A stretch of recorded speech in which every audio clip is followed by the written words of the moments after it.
الحمد لله رب العالمين والعاقبة للمتقين والصلاة والسلام على سيد الأنبياء والمرسلين اما بعد. زما محترمو په مسلمان باندې چې څنګه مونځ فرض دی، روجه فرض ده، زکات فرض دی، همدغه شانتې په مسلمان باندې حج دا فرض دی. حج د اسلام پنځم رکن دی او دا مالی او بدنی عبادت دی. دې کې مال هم لګي او بدن پکې استعمالي او دا د امت مسلمه د اتحاد او د مساوات او د الله تعالی په بارگاه کې د عاجزي کولو یو مکوي. حج دا په هر مسلمان باندې فرض دی. ټول عمر کې یو حج دا په هر مسلمان باندې فرض دی.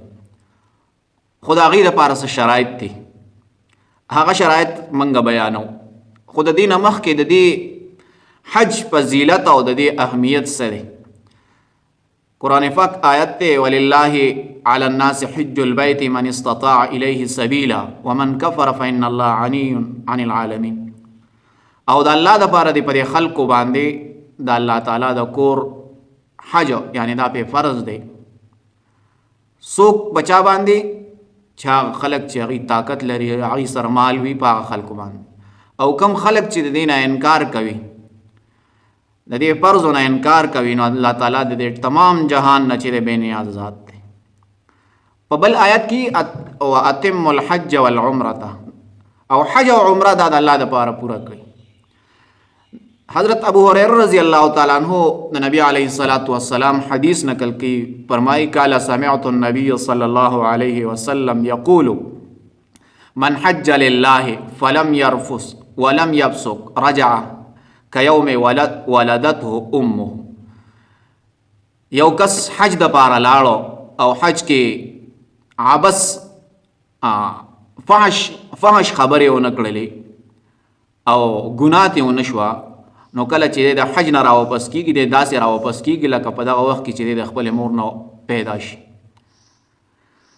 اوس د دې حج د پاره څه شرایط دي چې دا حج دا په چا باندې فرض دی؟ نو دې کړمبه شرط دا دی چې دا به مسلمان وي. په کافر باندې حج دا نشته دی. ها کچرته دغه کافر مسلمان شنو بیا به دا حکم د طرف ته متوجه کیږي.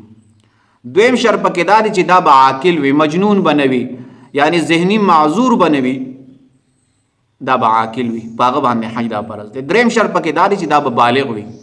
په ماشوم باندې حج نشته. کچرته ماشوم والی کې یو کس حج وکړو او دې بیا لوی شو او د سره مال راغی، نو د باندې حج دوباره فرض دی. او څلورم شرط پکې دا دی چې دا به غلام نوي، یعنی دې به آزاد وي، په غلام باندې حج دا نشته دی. او پنځم شرط دا دی چې دا به صاحب استطاعت وي، دی به مالدار وي چې د سره دومره خرچه وي چې دی په حج لاړ شي. اول ته د کم رهایش ته او کانه فینا دا او دلته د کور نان نفقه د خپل بچو د پاره دومره مال د سره وینو په دغه کس باندې حج دا فرض دی. او اتم شرط پکې دا دی چې دی به قرضداري وي او دغه وخت کې د پسې قرضدار راغی، نو بیا د حج له نشي تللی چې دی قرضدار نه وي. اوس که قرض په د باندې وي، خو دغه وخت کې په د باندې کس رانغی، نو بیا د حج کولی شي. خو که چېرې دغه وخت کې په د باندې کس راغی چې مال خپلې پیسې راکا، نو بیا حقوق العباد دا مخکې دي، دا به خپل قرض دا به ادا کوي. اوس د حج د ادا کولو دپاره څه شرایط دي؟ دې کې لومبی شرط دا دی چې دی صحتمند وي. که چېرته دی ضعیفه وي، کمزورې وي، بیمار وي، نو په د باندې حج بیا نشته دی. دویم شرط پکې دا دی چې دته په لاره باندې سهولت وي، یعنی دته په لاره باندې مشکلات نه وي، یعنی مثال کې لاره کې جنگ دی، جګړې دي، غله دي، کدا مسائل نه وي، نو بیا په د باندې حج فرض دی، لازم دی. غړومبی شرط چې دی کې موږ کوم بیان کړه، یو کس بیمار وي نو دی بیا حج بدل کولی شي. او دې شرط کې که چېرته جنگ جګړې وي، نو بیا د حج له نشي تللی، بیا د خیر د ایثار شي، بیا دې چېرته لاړ شي. او بل شرط پکې دا دی چې مثال کې د حج لذي او د پته ولګي دا چې التوبا دا داسې مرض دی چې هغه خطرناک دی، نو دې پاتې شي، بیا دې نه ځي. دا یو څو شرایط وو.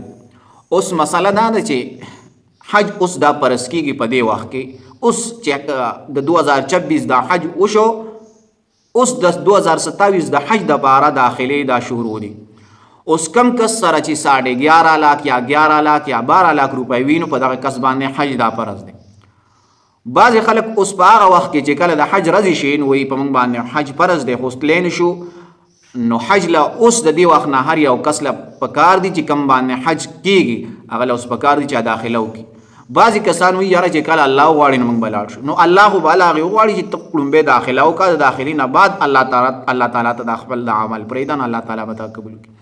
نو اوس کم خلکو باندې چې حج فرض دی نو هغوی له پکار دي چې اوس نه داخلي وکړي، چې کله دا حج وشي نو د دې نه حج نه بعد ډایرکټ متصل دی پسې د بل حج دپاره داخلي شروع کړي. نو اوس د 2026 حج چې کله وشو دې پسې اوس متصل د 2027 د حج دپاره داخلي دا شروع دي. نو کم کس باندې چې حج دا کیږي د حج عمره مالیت ور سره وي، حج چې په څومره پیسو کیږي دومره پیسې چا سره وي نو هغه له پکار دي چې دی داخله وکړي. ځکه څنګه چې مونځ فرض دی، زکات فرض دی، روژه فرض دی، دغه شانتې هم د حج دا فرض دی. نو دا خپله غاړه دا خلاصه کوي. وما علینا الا البلاغ.